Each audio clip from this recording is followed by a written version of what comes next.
नमस्कार प्रिय दर्शकों, एक बार फिर आपका स्वागत है। प्रिय दर्शकों, आज फिर एक नई कहानी, एक नया वीडियो लेकर के हम हाजिर हुए हैं। बूढ़े गिद्ध ने बताया कि जीवन में इन 4 लोगों पर कभी भरोसा मत करना, क्योंकि ये 4 लोग दूसरे की स्त्री और धन को देखकर नीयत खराब कर लेते हैं। प्रिय दर्शकों, हम कहानी शुरू करें और आप इस वीडियो में खो जाए। इससे पहले अगर आप हमारे चैनल पर पहली बार आए हैं तो चैनल को सब्सक्राइब करें, बेल आइकॉन को ऑन करें, अच्छे कमेंट किया करें ताकि हर आने वाले वीडियो का नोटिफिकेशन सबसे पहले आपको मिल सके, आप उसका फायदा उठा सके। चलिए शुरू करते हैं आज की यह प्यारी सी कहानी, यह प्यारा सा वीडियो। प्रिय दर्शकों, एक गांव में एक रामू नाम का किसान रहता था और उस किसान के 4 पुत्र थे।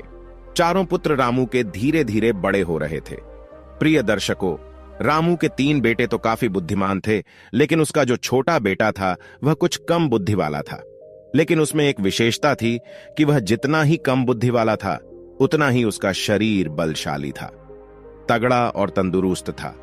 उस किसान रामू के दिमाग में एक विचार आया कि मेरे तीनों बेटे तो काफी बुद्धिमान हैं, वह अपना जीवन किसी न किसी तरह से काट लेंगे, लेकिन मेरा छोटा पुत्र कम बुद्धि वाला है, इसकी जीविका के लिए मुझे बड़ी चिंता हो रही है। फिर काफी सोच विचार के बाद वह इस नतीजे पर पहुंचा कि क्यों ना मैं अपने इस छोटे पुत्र को पहलवानी सिखा दूं। वैसे भी इसका शरीर देखने में पहलवानों जैसा है। अब तो उस किसान रामू ने अपने छोटे पुत्र को पहलवानी करवाना शुरू कर दिया। उसे बहुत अच्छी पहलवानों की खुराक मिलती थी। अब तो किसान का छोटा पुत्र बहुत जल्दी ही बड़ा ताकतवर हो गया। प्रतिदिन कसरत करता था, दौड़ लगाता और पहलवानी के जो गुण थे उन्हें सीखता रहता था। वह हर दिन नए नए दांव पेंच सीखता था। इस प्रकार धीरे धीरे समय निकलता गया। किसान रामू ने अपने बड़े तीनों पुत्रों का विवाह कर दिया। जब किसान के पुत्रों का विवाह हो गया तो 3 पुत्रों की जो स्त्रियां थीं, वो भी किसान के छोटे बेटे से दिन रात जलने लगी। मन में सोचने लगी कि ये छोटा वाला देवर कुछ काम धाम तो करता नहीं है, पूरे दिन पहलवानी करता है और अच्छी चीजें खाता रहता है, और हम और हमारे पति तीनों काम धंधे में लगे रहते हैं और ये बैठे बैठे मौज उड़ाता है। यही सोचकर रामू तीनों बहुओं ने अलग होने के लिए विवाद खड़ा कर दिया। जब अलग होने की जिद करने लगी तो किसान रामू ने मन में सोचा कि अब मुझे अपने छोटे पुत्र का भी विवाह कर देना चाहिए। यही सोचकर उस किसान ने एक बड़ी सुंदर और विद्वान कन्या की तलाश की और उस कन्या के साथ अपने छोटे पुत्र का विवाह संपन्न करा दिया। प्रिय दर्शकों, उस पहलवान की पत्नी इतनी सुंदर थी कि उस पूरे क्षेत्र में कोई भी स्त्री उसके समान सुंदर नहीं थी, और सुंदर होने के साथ साथ वो बड़ी विद्वान थी। उसे 14 विद्याओं का ज्ञान था। अब विवाह होने के बाद चारों पुत्रों को किसान ने अलग अलग कर दिया ताकि घर में किसी बात को लेकर विवाद ना हो। जब चारों बेटे अलग अलग हो गए तो किसान रामू के 3 बड़े बेटे काफी बुद्धिमान थे, इसीलिए वे तीनों अच्छी तरह से कमाने खाने लगे। वो हर काम जानते थे, खेती में भी खूब मेहनत करते थे, इसलिए उनका समय बहुत अच्छे से चल रहा था। परंतु जो पहलवान था उसका तो वही काम था, अच्छा खाना और प्रतिदिन पहलवानी करना। अब तो बहुत जल्दी ही उसके ऊपर कंगाली आने लगी। उसकी पत्नी उससे दिन रात लड़ने लगी, कहती थी कि तुम कोई काम नहीं करते हो, दिन भर खाली पड़े रहते हो, खाने को अच्छा चाहिए, इस तरह से हमारा गुजारा कैसे होगा। अब तो दोनों पति पत्नी में विवाद होने लगा। प्रिय दर्शकों, उसकी पत्नी जो थी वो काफी बुद्धिमान थी, काफी होशियार थी। एक दिन अपने पति से बोली कि तुम ऐसा करो, इस देश के राजा के पास जाओ और राजा से कहना कि मुझे नौकरी दे दो। तो पहलवान कहने लगा कि यह तुम क्या कह रही हो, मैं तो कोई काम ही नहीं जानता हूं, केवल कुश्ती लड़ सकता हूं और भोजन कर सकता हूं, और कोई काम तो मुझे कुछ आता ही नहीं है। तो राजा के यहां मुझे नौकरी कैसे मिल जाएगी, और मिल भी जाएगी तो मैं वहां क्या काम करूंगा।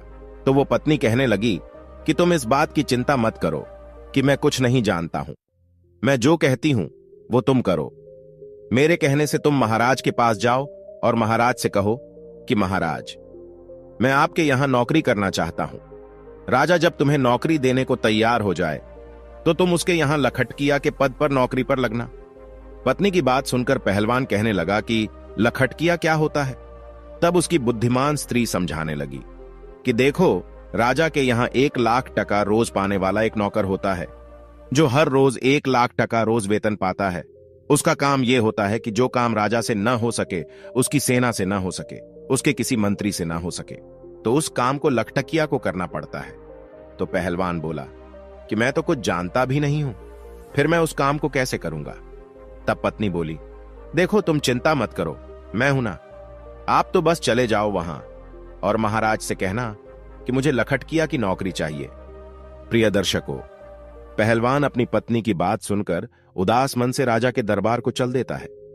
जब राजा के दरबार में पहुंचा तो महाराज ने देखा कि बड़ा बलवान पहलवानों जैसा शरीर वाला एक आदमी मेरे दरबार में आया है। तो राजा समझ गए कि शायद यह व्यक्ति नौकरी की तलाश में आया होगा। महाराज ने उससे पूछा कि आप किस लिए आए हैं? तो वह कहने लगा कि महाराज मुझे नौकरी चाहिए। राजा ने पूछा, अच्छा ठीक है, आप हमें बताओ कि आप करोगे क्या, आप क्या कर सकते हो? तब वो पहलवान कहता है, महाराज जो काम आपसे नहीं होगा, जो काम आपकी सेना से नहीं होगा, किसी मंत्री से नहीं होगा, वो काम मैं करूंगा, परंतु इसके बदले में मैं आपसे 1,00,000 टका रोज का वेतन लूंगा। राजा कहने लगा, तो अच्छा लखटकिया की नौकरी करोगे? वो पहलवान कहने लगा, जी महाराज। राजा ने अपने मंत्रियों से विचार विमर्श किया और कहा कि देखो तो जरा, क्या हमसे पहले कभी किसी राजा ने किसी लखटकिया को नौकरी पर रखा है या नहीं? अब तो राजा के मंत्री ने जब पहले दस्तावेजों में देखा तो उन्हें पता चला कि महाराज के पिता ने ही एक लखटकिया को रखा था।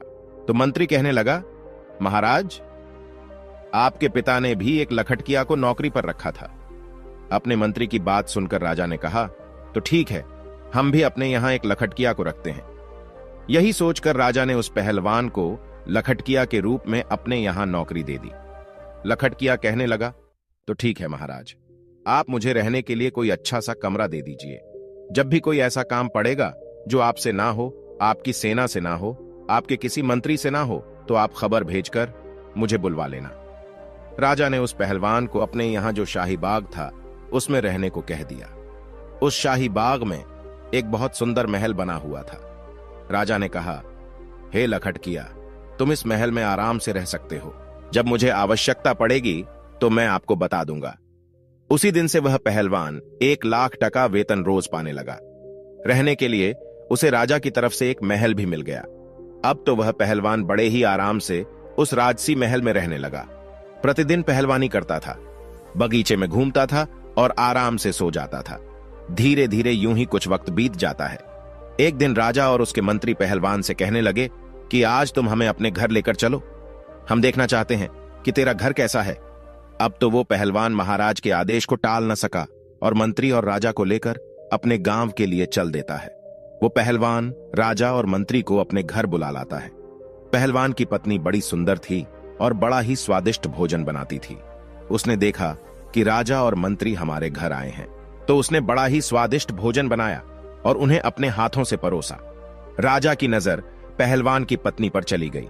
पहलवान की पत्नी तो सुंदर थी ही, इतनी सुंदर थी कि राजा की रानी भी उसके सामने कुछ नहीं थी। राजा ये देखकर आश्चर्य में पड़ गया और भोजन करने के बाद महाराज और मंत्री वापस चले आए। अब राजा मंत्री से कहने लगा कि मंत्री, इस पहलवान की पत्नी कितनी सुंदर है, हमारी रानी भी इतनी सुंदर नहीं है। मंत्री ने कहा, हां महाराज, सुंदर तो है, परंतु क्या किया जाए, ये तो अपना अपना नसीब। किसी के नसीब में सोना है तो किसी के नसीब में मिट्टी भी नहीं। राजा बोला, मंत्री मुझे ये बताओ कि हम इसकी पत्नी को पाना चाहते हैं, किस तरह से हम इसकी पत्नी को अपनी पत्नी बना सकते हैं, हमें क्या करना चाहिए? प्रिय दर्शकों, कहते हैं राजा, योगी, अग्नि, जल इनकी उल्टी रीत है, इनसे हमेशा बचकर चलो। राजाओं के उलटे नियम होते हैं। राजा और मंत्री सोचने लगे, पहलवान की पत्नी को राजा के महलों में कैसे लाया जाए। अब तो वे उसी दिन से पहलवान की पत्नी को हड़पने का षड्यंत्र रचने लगे। धीरे धीरे कुछ समय और बीत जाता है। इधर महाराज की जो मां राजमाता, वह बीमार पड़ जाती है। जब राजमाता बीमार पड़ गई तो महाराज ने बड़े बड़े वैद्य को उन्हें दिखाया, परंतु किसी भी वैद्य का उपचार उन्हें ठीक नहीं कर पाया। राजमाता के पेट दर्द होता था, उनके बदन दर्द की बीमारी बढ़ती चली गई। कोई भी वैद्य हकीम उनका इलाज नहीं कर सका। एक दिन एक वैद्य जी आए। मंत्री ने मन में विचार किया कि मुझे कुछ षड्यंत्र रचना चाहिए। वैद्य को देखकर मंत्री कहने लगा, वैद्य जी, हमारे महाराज की मां राजमाता बीमार है, क्या आप उनका इलाज कर सकते हैं? वैद्य ने कहा, हाँ, हम अवश्य उनका इलाज कर देंगे। मंत्री ने कहा, देखो जी, आपको इलाज मेरे अनुसार करना होगा। मंत्री ने कहा, मैं आपको 50 स्वर्ण मुद्राएं दूंगा। आप जब उनका इलाज करो तो इलाज के लिए तुम उनसे ऐसी वस्तु मंगवाना जो कहीं भी उपलब्ध ना हो। वैद्य को जब 50 स्वर्ण मुद्राएं पकड़ा दिए तो वैद्य लालच में आ गया। वैद्य कहने लगा, चलो मंत्री जी, मैं ऐसा ही करूंगा। अब तो मंत्री वैद्य को लेकर राज दरबार में आता है और राजा से कहता है, महाराज, ये वैद्य जी बड़े ही माने हुए हैं। इन्हें मैं काशीपुरी से बुलाकर लाया हूं। ये वैद्य जी राजमाता का इलाज करना चाहते हैं। महाराज बोले, तब तो बड़ी ही प्रसन्नता की बात है। राजा फौरन उस वैद्य को साथ लेकर के राजपुरोहित, सेनापति और मंत्री को साथ लेकर अपनी राजमाता के पास जाता है। राजमाता का इलाज करने में वहां पहले से कई वैद्य लगे हुए थे। वैद्य जी ने राजमाता की नब्ज देखी और नब्ज देखकर राजा से कहा, हे महाराज, इनका इलाज होना अब संभव नहीं है। राजा एकदम घबरा गया, कहने लगा, क्यों वैद्य जी, क्या बात है? वैद्य जी ने कहा, हे राजन, आपकी माता को सिर्फ एक ही वस्तु ठीक कर सकती है। राजा कहने लगा, बताओ वो है क्या? वैद्य बोला, वो वस्तु बड़ी ही दुर्लभ है, इतनी आसानी से नहीं मिल सकती। राजा बोले कि आप बताओ तो सही, मैं उस औषधि को कुछ भी करके ढूंढ कर लाऊंगा। तब वैद्य जी ने बताया कि महाराज, यदि आप 4 हो रोबीला मंगवा दो तो आपकी मां ठीक हो सकती है। 4 हूर बीला को मंगाकर आप उनका तेल निकलवाएं और उस तेल की मालिश राजमाता के शरीर पर करवाएं। राजमाता बहुत जल्दी स्वस्थ हो जाएंगी। वैद्य की बात सुनकर के राजा मन में विचार करने लगा कि अवश्य हम उस हूर बीला जानवर को मंगवाएंगे। वो कहां मिलता है? वैद्य कहने लगा, वो हूर बीला हिमालय के जंगलों में मिलते हैं। वही वैद्य राजमाता का इलाज करने में लग जाता है और महाराज दरबार में आते हैं। दरबार में आकर महाराज ने अपने समस्त सभासदों को बुलाया, मंत्रियों को बुलाया, सेनापतियों को बुलाया और उनसे कहा कि कोई भी ऐसा योद्धा है जो हूर बीला नाम के जानवर ला सके। ये बात सुनकर के कुछ समझदार व्यक्ति कहने लगे, महाराज, ये हूर बीला क्या होता है? हमने आज तक तो ये नाम नहीं सुना। राजा कहने लगे, ये कोई एक प्रजाति का जानवर है जो हिमालय के जंगलों में रहता है। राजा की बात सुनकर के संपूर्ण दरबारी चुप हो गए, क्योंकि जिस हूर बिला की बात राजा कर रहे थे, आज तक किसी ने उस जानवर को नहीं देखा था। अब तो राजा उन्हें चुपचाप देखकर मंत्री से कहने लगे कि मंत्री, ऐसे तो काम नहीं चलेगा। राजमाता को बचाने के लिए हमें हूर बीला जानवर को लाना ही होगा। मंत्री कहने लगा, महाराज, ये बड़ा अच्छा मौका है। जो पहलवान हमारे यहां 6 महीने से केवल बैठे बैठे तनख्वाह ले रहा है, वो किस दिन काम आएगा? क्यों ना ये हूर बीला उसी से मंगाया जाए। आप उसे बुलाकर उससे कहे कि वो 2 महीने के अंदर हूर बीला को लाकर दे, नहीं तो उसे फांसी पर चढ़ा दिया जाएगा और महाराज इस तरीके से वह हूर बीला को लेने जाएगा। अगर वो ले आता है तब तो ठीक है, राजमाता बच जाएगी। अगर वह मर जाता है तो और भी अच्छी बात है, उसकी पत्नी फिर आपके लिए रह जाएगी। आप उसे राजमहल में ले आना। राजा की नीयत तो पहले से ही पहलवान की पत्नी पर थी। राजा कहने लगा, वाह मंत्री, क्या अच्छा सुझाव दिया है। पहलवान अभी हूर बिला नहीं ला सका तो हम उसको फांसी पर चढ़ा देंगे, क्योंकि वो 6 महीने से लाख टका रोज ले रहा है। अब तो राजा ने बिना देर किए 4 सिपाही भेजे और पहलवान को अपने दरबार में बुला लिया। पहलवान महाराज के दरबार में आ जाता है। महाराज ने कहा कि हे पहलवान, तुम काफी समय से बैठे बैठे वेतन ले रहे हो, अभी तक कोई काम तुमने हमारा नहीं किया है। अब एक आवश्यक काम आ गया है। पहलवान बोला, महाराज आज्ञा कीजिए, मैं अवश्य करूंगा। तब राजा कहता है कि हमें 4 हूर बीला की जरूरत है, उनका तेल निकलवाना है और तेल निकलवाकर राजमाता के शरीर पर मालिश करनी है, जिससे उनकी बीमारी दूर हो सके। राजा की बात सुनकर पहलवान सोच में पड़ गया। कहने लगा, महाराज, मुझे कुछ समझ में नहीं आया, ये हूर बिला क्या होता है? राजा ने कहा, हम भी नहीं जानते, लेकिन तुम्हें लाना है। काफी सोच विचार के बाद पहलवान कहने लगा, महाराज आप मुझे कुछ समय दीजिए। राजा बोले कि इसके लिए मैं आपको 1 महीने का समय देता हूं। यदि आप 1 महीने में हूर बीला को नहीं ला पाए तो आपको फांसी पर चढ़ा दिया जाएगा। पहलवान महाराज की बात सुनकर घबरा जाता है और अपने बगीचे में आता है। मंद बुद्धि का तो वह था ही। मन में विचार करने लगा कि चलो देख लूंगा, अगर कहीं मिलेगा तो हमारे पास 2 महीने का समय है। इस प्रकार 4 दिन का समय तो वह वहीं पर निकाल देता है। अब इधर राजा और मंत्री और सेनापति मन में विचार करने लगे कि लगता है वो अभी तक हूर बिला को लेने नहीं गया है। 4 दिन से आराम से बाग में सो रहा है। आप उसके पास जाइए और उससे कहिए कि वह जल्दी से जल्दी हूर बिला को लेकर आए, वरना हम उसे फांसी पर चढ़ा देंगे। ये बात सुनकर के राजा कहने लगे, ठीक है, मैं जाता हूं और देखता हूं कि वो अभी तक क्यों नहीं गया है। ऐसा विचार करके राजा उस पहलवान के घर पर जाते हैं। पहलवान ने ये बात अपनी पत्नी को कभी नहीं बताई थी। पहलवान की पत्नी बड़ी विद्वान थी।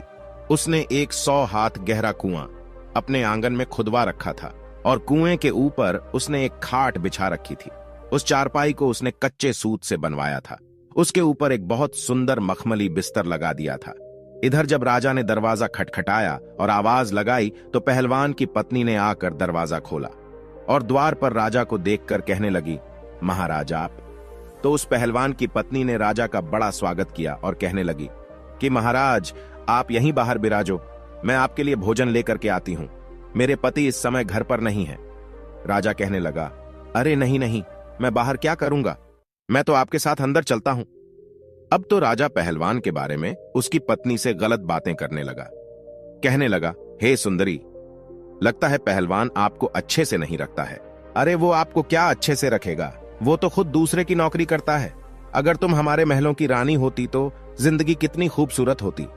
राजा के मुख से जब इस तरह की मीठी मीठी बातें पहलवान की पत्नी ने सुनी तो वह समझ गई कि लगता है राजा की नीयत खराब है, इसलिए अब इनको सबक सिखाना चाहिए। पहलवान की पत्नी ने राजा से कहा कि आओ महाराज, अंदर आइए, आप ठीक कह रहे हैं, पहलवान किसी भी तरह से मेरे योग्य नहीं है। अब मैं ही उसको छोड़ दूंगी और आज से मैं तुम्हारे साथ रहूंगी। उसने और भी दिमाग से काम लिया। अब तो राजा उसकी बातों में आ गया और उसके साथ अंदर चला जाता है। उसके महल में पहलवान की पत्नी ने क्या किया, जो उसने कच्चे सूत का पलंग बनाकर कुएं के ऊपर बिछा रखा था, उसके ऊपर मखमल की चद्दर बिछा दी थी। उसने राजा से कहा कि आप इस चारपाई पर बैठिए, मैं आपकी सेवा करती हूं। जैसे ही राजा उस चारपाई पर बैठता है तो कच्चे धागे से बना हुआ वो पलंग टूटकर उसी कुएं में गिर जाता है। राजा उस कुएं में गिर जाता है। महाराज सोचने लगे कि ये क्या हुआ, अब तो मैं फंस गया। इधर महाराज नीचे गिर जाते हैं और उधर पहलवान बड़े आराम से समय पास कर रहा था। जब सुबह हुई तो पहलवान की पत्नी ने अपने अपने देवर जेठ के पुत्रों को बुलाया। उनके कई पुत्र थे। उन्हें बुलाया और उनसे कहा कि मैं आपको 2 स्वर्ण मुद्राएं दूंगी, इसमें एक व्यक्ति है, उसे बाहर निकालो। उसके पुत्रों ने उस राजा को बाहर निकाला और आदेश दिया कि इसको बांधकर इसके ऊपर 50 कोड़े लगाए जाएं। अब तो पहलवान की पत्नी के आदेश पर राजा को 50 कोड़े लगाए गए और कहा कि इसको वापस इसी कुआं में डाल दीजिए। उन पुत्रों ने वापस उसको कुएं में डाल दिया। पहलवान की पत्नी ने कहा कि एक मटके में पानी और 2 रोटी इस कुएं में नीचे रख दो। रस्सी की सहायता से रोटी और पानी भी कुएं में पहुंचा दिया। अब तो रोजाना राजा के साथ वैसा ही व्यवहार किया जाता था। उधर राजा मन में विचार करने लगा कि अब तो मैं बहुत बुरा फंस गया हूं। अब तो उसके भतीजे रोज उसको कुएं से निकालते और 50 कोड़े मारकर फिर से कुएं में डाल देते थे। राजा को पिटते पिटते 3 से 4 दिन हो गए। राजा जब अपने दरबार में नहीं पहुंचा, अपने घर नहीं पहुंचा, तो मंत्री विचार करने लगा कि महाराज को क्या हुआ। महाराज काफी दिन से पहलवान की पत्नी के पास गए थे, न जाने क्या कर रहे हैं, मुझे भी चलकर देखना चाहिए। ऐसा विचार करके मंत्री भी चल देता है और जब काफी अंधेरा हो जाता है तो मंत्री उस पहलवान की पत्नी के महल के द्वार पर पहुंच जाता है। आवाज लगाई तो पहलवान की पत्नी बाहर आती है। बाहर आकर देखा तो राजा के मंत्री थे। मंत्री कहने लगा कि देखो, मैं राजा का मंत्री हूं और आपसे मिलने आया हूं। पहलवान की पत्नी बोली, आप क्यों आए हैं? पहलवान की पत्नी के ऊपर मंत्री की भी नीयत खराब थी। मंत्री कहने लगा कि मैं इसलिए आया हूं, देखो पहलवान तो अब मर ही जाएगा, वह जीवित नहीं रहेगा, क्योंकि वह हिमालय के जंगलों में गया है और तुम कहां अकेली यहां रहोगी। इसलिए तुम मेरे साथ चलो, मैं आपको महाराज के महलों में लेकर के चलूंगा। पहलवान की पत्नी ने जब मंत्री की बात सुनी तो वह उसके दिमाग को भी समझ गई। उसने फिर से दिमाग से काम लिया और कहने लगी, आप मेरे साथ आइए। इस प्रकार पहलवान की पत्नी मंत्री को बुलाकर अंदर ले गई और उसी खाट पर, जिस पर कच्चा सूत लगा हुआ था, उस खाट पर मंत्री को बैठा दिया। मंत्री जैसे ही खाट पर बैठा तो एकदम से कुएं के अंदर गिर पड़ा और राजा के ऊपर जाकर गिरा। राजा देखकर कहने लगा कि मंत्री जी, तुम यहां कैसे?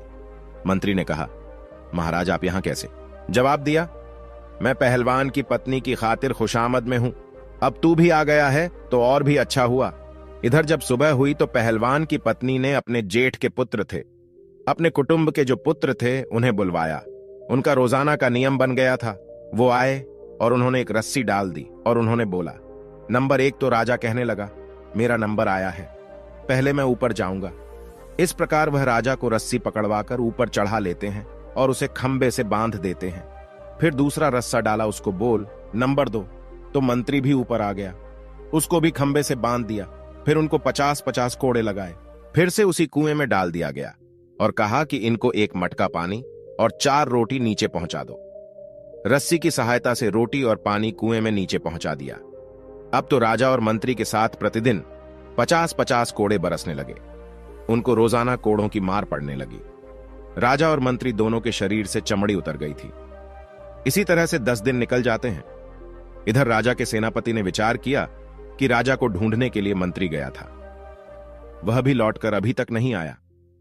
मुझे भी चलकर देखना चाहिए कि उनके साथ आखिर क्या हुआ है। वो तो पहलवान की पत्नी के पास ही तो नहीं रुक गए, न जाने क्या कर रहे हैं। ये विचार करके सेनापति भी चल देता है। सेनापति जब शाम होने पर पहलवान के घर जाता है। इधर पहलवान की पत्नी ने आकर दरवाजा खोला, बाहर देखा तो सेनापति खड़ा था। पूछने लगी, आप कौन हैं? तो सेनापति कहने लगा कि हम महाराज के सेनापति हैं और तुम्हारे पास आज की रात्रि बिताना चाहते हैं। क्योंकि पहलवान की पत्नी बहुत सुंदर थी, जो एक बार उसे देख लेता था तो उस पर मोहित हो जाता था। सेनापति भी पहलवान की पत्नी पर मोहित हो गया। सेनापति की मंशा को वह अच्छी तरह समझ गई कि यह षड्यंत्रकारी है और मेरे पास आया है। पहलवान की पत्नी कहने लगी, हाँ आइए ना, आपका भी मेरे घर में स्वागत है। सेनापति भी उसकी बातों में फंस गया। सेनापति ने सोचा कि अब तो यह मेरी पत्नी होकर रहेगी, लेकिन पहलवान की पत्नी बड़ी विद्वान थी। उसने उस सेनापति को भी उसी खाट पर बैठने को कहा और जैसे ही वह कच्चे सूत की खाट पर बैठा तो वह भी नीचे कुएं में गिर गया। उसमें राजा और मंत्री तो पहले से ही पड़े हुए थे। जब राजा ने और मंत्री ने सेनापति को देखा तो कहने लगे, सेनापति तुम? सेनापति बोला, जी महाराज, अरे आप भी इसी में हैं, मैं आपको ही तो ढूंढने आया था। राजा बोला, तुमने ढूंढ लिया हमें, अब सुबह देखना क्या होता है। सेनापति बोला, क्या होगा? मंत्री बोले, सुबह देखना, अभी चुपचाप सो जाओ। जब सुबह हुई तो पहलवान की पत्नी ने अपने देवर जेठ पुत्रों को बुलाया। वो सब लोग आए और उन्होंने आकर रस्सा नंबर 1 डाल दिया। उसे पकड़कर राजा ऊपर आ गया। राजा को रोज की तरह खंभे से बांध दिया। फिर दूसरा रस्सा डाला, मंत्री भी उसे पकड़कर ऊपर आ गया। इसी तरह से तीसरा रस्सा भी डालकर सेनापति को भी ऊपर निकाल दिया। इस प्रकार से पहलवान की पत्नी ने आदेश किया कि कैदी नंबर 1 को 25 कोड़े लगाए जाएं, कैदी नंबर 2 को 200 कोड़े मारे जाएं और कैदी नंबर 3 को 300 कोड़े मारे जाएं। पहलवान की पत्नी की बात सुनकर उन सभी पुत्रों ने कोड़े मारने शुरू कर दिए। कोड़ों की मार पड़ने से उनकी चमड़ी निकल आई। कोड़े मारने के बाद रस्सियों के सहारे उन्हें उसी कुएं में फिर लटका दिया। उसके बाद उन्हें पीने के लिए मटके का पानी और 6 रोटी उसमें डाल दी। धीरे धीरे समय निकलता गया। राजा, मंत्री और सेनापति तीनों को प्रतिदिन मार पड़ती थी। उनकी पीठ पर रोज कोड़े बरसते थे। अब तो वह बड़े परेशान होने लगे। कहां वह पहलवान की पत्नी को लेने आए थे और कहां उल्टे उनकी ही जान के लाले पड़ गए। अब एक दिन कोतवाल, जो राजा के कोतवाल थे, उन्होंने मन में विचार किया कि चलिए मैं भी चलकर देखता हूं कि महाराज और मंत्री और सेनापति जी अभी तक क्यों नहीं आए। जो भी पहलवान की पत्नी के पास जाता है वो लौटकर क्यों नहीं आता है। न जाने क्या कर रहे हैं वे लोग, मैं चलकर देखता हूं। ये विचार करके कोतवाल भी चल देता है। वो घोड़े पर बैठा और चल दिया। कोतवाल ने मन में विचार किया कि मैं चलकर देखता हूं कि महाराज, सेनापति और मंत्री तीनों पहलवान की पत्नी के पास रुककर क्या कर रहे हैं। ऐसा क्या है वहां। ऐसा विचार करके कोतवाल अंधेरे में पहलवान के घर जाते हैं और उसने दरवाजा खटखटाया। आवाज लगाई तो पहलवान की पत्नी समझ गई, लगता है कोई राजा के यहां से कोई आया है। उसने दरवाजा खोला तो देखा द्वार पर कोतवाल खड़ा है। यह देखकर पहलवान की पत्नी कहने लगी कि तुम कौन हो। तो उसने बताया कि हम कोतवाल हैं, राजा के यहां से आए हैं। कोतवाल ने जब पहलवान की पत्नी को देखा तो वो भी उसकी सुंदरता पर लट्टू हो गया और वो भी उसी के घर रात में रुकना चाहता था। पहलवान की पत्नी बोली कि आपका स्वागत है। उसी रात कोतवाल को भी ले जाकर उसी कच्चे सूत के पलंग पर बैठा दिया। और जैसे ही कोतवाल चारपाई पर बैठा एकदम से नीचे कुएं में गिर गया। राजा, मंत्री, सेनापति पहले से ही उसमें नीचे थे। ये देखकर राजा कहने लगा, कोतवाल जी, आप भी यहां आ गए। कोतवाल ने पूछा, राजा साहब, आप यहां क्या कर रहे हैं? राजा ने कहा, सुबह देखना यहां क्या होता है। कोतवाल कहने लगा, महाराज क्या होगा? राजा ने कहा, सुबह देखना, अब आप आराम से रात्रि में विश्राम करो। इधर सुबह हुई तो पत्नी ने अपने देवर और जेठ के पुत्रों को बुलाया और 4 रस्सी उस कुएं में डलवाई। एक एक करके राजा, सेनापति, मंत्री सभी को बाहर निकाला और फिर सभी को 50-50 कोड़े मारे गए। इसके बाद चारों को फिर नीचे उतार दिया और उनको एक मटका पानी और 8 रोटियां खाने को डाल दी। अब तो पहलवान की पत्नी का नियम बन गया, अपने देवर जेठ के पुत्रों को बुलाती, उन्हें बाहर निकलवाती और उनको 50-50 कोड़े लगवाती। उसी कुएं में फिर से उन्हें नीचे डाल देती। अब तो वे चारों उस कुएं में पड़े पड़े बीमार पड़ने लगे। अब तो राजा मन में विचार करने लगा कि यहां से कैसे छूटा जाए। अब वे मन ही मन बहुत दुखी हो रहे थे। इधर पहलवान मन में विचार करने लगा कि अब मैं हूर बीला को कहां से लाऊं? अगर नहीं ले गया तो राजा निश्चित ही मुझे फांसी पर चढ़ा देगा। सोचने लगा, चलो अपनी पत्नी के पास चलता हूं, यदि वह कोई उपाय बता दे तो शायद मैं इस मुसीबत से निकल सकता हूं। निराश हृदय से पहलवान अपनी पत्नी के पास जाता है। जब अपने पति का चेहरा उदास देखा तो उसकी पत्नी पूछने लगी, ऐसा क्या कारण है जो आपका चेहरा इतना उदास है? तो वो कहने लगा, अब मुझे राजा फांसी की सजा देने वाला है। उसकी पत्नी ने पूछा, क्यों जी, राजा आपको फांसी पर क्यों चढ़ाएंगे? पहलवान ने कहा कि उसने मुझे ऐसा काम बताया है जो मुझसे होगा ही नहीं। पहलवान की पत्नी बोली, ये बताओ तो सही, राजा ने तुम्हें क्या काम बताया है जिसको लेकर आप इतने चिंतित हैं? पहलवान ने सारी बात अपनी पत्नी को बताई और कहा कि महाराज ने मुझसे 4 हूरबिला मांगे हैं और वे हूरबिला हिमालय के जंगलों में मिलते हैं। राजा उनका तेल निकलवाएंगे। राजमाता बहुत बीमार है, उस तेल से राजमाता की मालिश की जाएगी। पत्नी कहने लगी, बस ये छोटी सी बात है, मैं तो घबरा गई थी, पता नहीं कौन सी बात होगी। अरे ऐसे हूरबिला तो हमारे जंगलों में काफी है, मैं अपने बालकों से कहकर पकड़वाकर आपको दे दूंगी। आप तब तक 4-5 दिन के लिए अपने ससुराल चले जाओ, उन्होंने आपको बुलाया है। पहलवान अपनी पत्नी के कहने पर अपने ससुराल चला जाता है। मंद बुद्धि का तो वह था ही। वो मन में विचार करने लगा, इसका मतलब मेरी मुसीबत मेरी पत्नी दूर कर देगी। इधर पहलवान की पत्नी ने अपने जो बच्चे थे, देवर जेठ के पुत्र, उन्हें आदेश दिया। उनसे कहा कि आप कुछ पंखों की व्यवस्था करो, चिड़िया के, कबूतर के, मोर के, समस्त पक्षियों के पंख ज्यादा से ज्यादा लेकर के आओ और एक कमरे में उन पंखों को भर दो। उसके देवर जेठ के पुत्र वो छोटे छोटे बालक ही थे। उन्होंने 2 दिन में ही कमरा पंखों से भर दिया। जब तीसरा दिन हुआ तो पहलवान की पत्नी ने अपने देवर जेठ के पुत्रों को बुलाया और उनसे कहा कि आप 2 क्विंटल तारकोल की व्यवस्था करो। इस प्रकार से तारकोल की व्यवस्था की गई। फिर उसके बाद उसे गर्म किया गया और गर्म करके जब वह पतला हो गया तो उसे ठंडा करने रख दिया। ठंडा हो जाने पर उसे एक बड़ी कड़ाही में भरकर रख दिया। जब तारकोल ठंडा हो गया तो उसे एक बड़ी कड़ाही में भरकर रख दिया। फिर उसके बाद उस कुएं में 1 नंबर रस्सा डाला गया तो राजा सोचने लगा, अरे आज तो मुझे दोपहर से ही बुलाया जा रहा है, रोजाना तो सुबह पिटाई होती थी, अभी तो दोपहर का समय है, क्या आज फिर मार पड़ने वाली है? तो राजा चुपचाप से ऊपर चढ़ जाता है। पहलवान की पत्नी वहां डंडा लेकर के बैठी थी। उसने राजा से कहा कि यह कढ़ाई रखी है, इसमें स्नान करो, यदि ज्यादा आनाकानी की तो इस डंडे की मार पड़ेगी। राजा चुपचाप डर के मारे उस तारकोल से भरे कढ़ाई में घुस जाता है और जब वह बाहर निकला तो संपूर्ण शरीर पर तारकोल लिपट गया। पहलवान की पत्नी बोली, इस कमरे में जाइए और इसमें आराम से लेट जाइए। राजा को उस कमरे में भेज दिया गया जिसमें हजारों पक्षियों के पंख पड़े थे। राजा जैसे ही उस कमरे में लेटा तो पक्षियों के सारे पंख उनके शरीर से चिपक गए। राजा जैसे ही उस कमरे में लौटे तो पूरे शरीर से पंख ही पंख चिपक गए। इसके बाद राजा को एक लोहे के खूंटे से बांध दिया। इस तरह से नंबर 2 रस्सा डाला गया। मंत्री को बुलाया गया। मंत्री सोचने लगा, अब मुझे बुलाया जा रहा है, राजा साहब अभी तक नीचे नहीं आए, हो सकता है उन्हें छोड़ दिया हो, लगता है आज हम सबको रिहा किया जा रहा है। तो मंत्री बड़ी जल्दी जल्दी ऊपर चढ़कर आ जाता है। ऊपर चढ़कर जब आया तो देखा कि पहलवान की पत्नी डंडा लेकर बैठी हुई है। मंत्री से कहा, चलो इस कढ़ाई में स्नान करो। मंत्री गिड़गिड़ाने लगा, परंतु पहलवान की पत्नी ने उसे बलपूर्वक उस कढ़ाई में गिरा दिया। जैसे ही कढ़ाई में मंत्री जी गिरे तो वो भी कोलतार में पूरे नहा गए। संपूर्ण शरीर काला हो गया, पूरे शरीर पर तारकोल चिपक गया। फिर उसके बाद मंत्री को भी उसी कमरे में भेजा गया जिसमें पंख पड़े हुए थे और उनसे लेटने को कहा कि जाकर उस कमरे में सो जाओ। जैसे ही मंत्री उस कमरे में जाकर लेटा तो पूरे शरीर पर उसके पक्षियों के पंख चिपक जाते हैं। मुंह पर, कान पर कहीं भी कुछ दिखाई नहीं देता है। इसके बाद उन्हें भी एक दूसरे खूंटे से बांध दिया। इसी तरह से चारों को निकाल दिया और तारकोल में स्नान कराया। उसके बाद कमरे में भेजकर कमरे में लिटाया गया। चारों के शरीर से पक्षियों के पंख चिपक गए। फिर चारों को अलग अलग लोहे के खूंटे से बांध दिया गया। इस प्रकार से मित्रों, जब 4 दिन बीत गए, उधर वो पहलवान अपने ससुराल से लौट कर आता है और आकर अपनी पत्नी से कहता है कि अब बताओ कि वह हूरबीला कहाँ है। मुझे महाराज से डर लग रहा है। 2 महीने का समय पूरा होने वाला है, नहीं तो राजा मुझे पूरे परिवार सहित फांसी दे देगा। तब उसकी पत्नी बोली कि आप इतना क्यों घबरा रहे हो?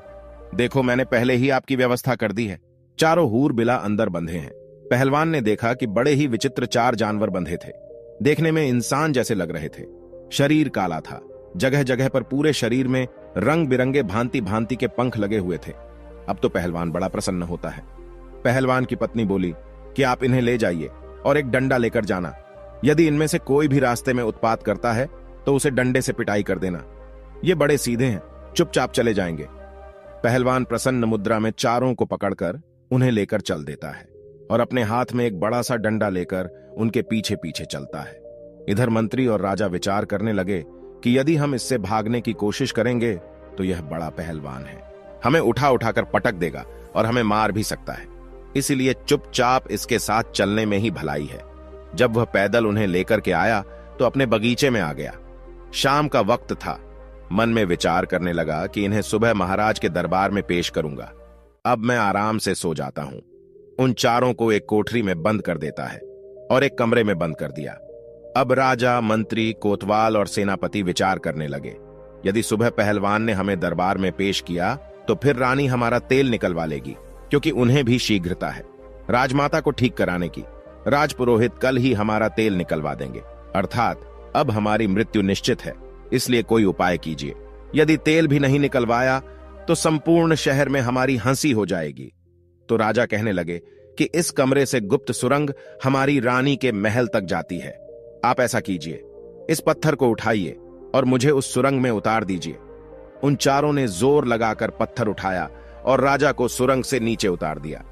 राजा सुरंग के माध्यम से अपने महलों में पहुंच जाते हैं। राजा ने महल में जाकर के आवाज लगाई और महल में से जब रानी ने निकलकर देखा तो राजा को देखकर वह एकदम से घबरा गई, क्योंकि राजा का तो विचित्र रूप था। उनके शरीर पर पंख ही पंख लगे हुए थे। ऐसा जानवर या आदमी उसने आज तक नहीं देखा था। रानी चीख पड़ी। रानी की आवाज सुनकर नौकर चाकर, दास दासियां और कुछ सैनिक वहां इकट्ठे हो जाते हैं। सबने मिलकर महाराज की बहुत पिटाई की। कहने लगे, मारो, न जाने कौन सा जानवर आ गया है। राजा चिल्ला चिल्ला कर कह रहे थे कि मुझे मारो मत, मैं राजा हूं। लेकिन वहां राजा की कोई नहीं सुन रहा था। काफी पीटने के बाद राजा की आवाज रानी पहचान लेती है। तब रानी ने पूछा, यदि आप राजा हैं तो फिर ये क्या हुआ? ये आपने क्या हुलिया बना रखा है? राजा बोला, पहले शांत हो जाओ और चुपचाप मुझे कमरे में ले चलो और थोड़े से मिट्टी के तेल की व्यवस्था करो। मुझे जल्दी जल्दी उस मिट्टी के तेल में स्नान कराओ। रानी ने अपने नौकर से कहकर मिट्टी का तेल मंगवाया और राजा को उस मिट्टी के तेल में स्नान कराया, जिससे राजा के शरीर का जो कोलतार था वह छूट गया। और फिर राजा को स्नान कराया तो राजा का पूरा शरीर लाल पड़ गया था। पूरे शरीर पर कोड़े की चोट के निशान बने हुए थे। अब तो राजा रात्रि को आराम से अपने महल में सो जाता है और सुबह कपड़े पहनकर अपने दरबार में जाकर बैठ जाता है। इधर जब सवेरा होता है उधर पहलवान जागता है और उसने जाग करके वह कमरा खोला तो उसने देखा कि उसमें से एक गायब था। 3 ही हूरबीला बचे थे।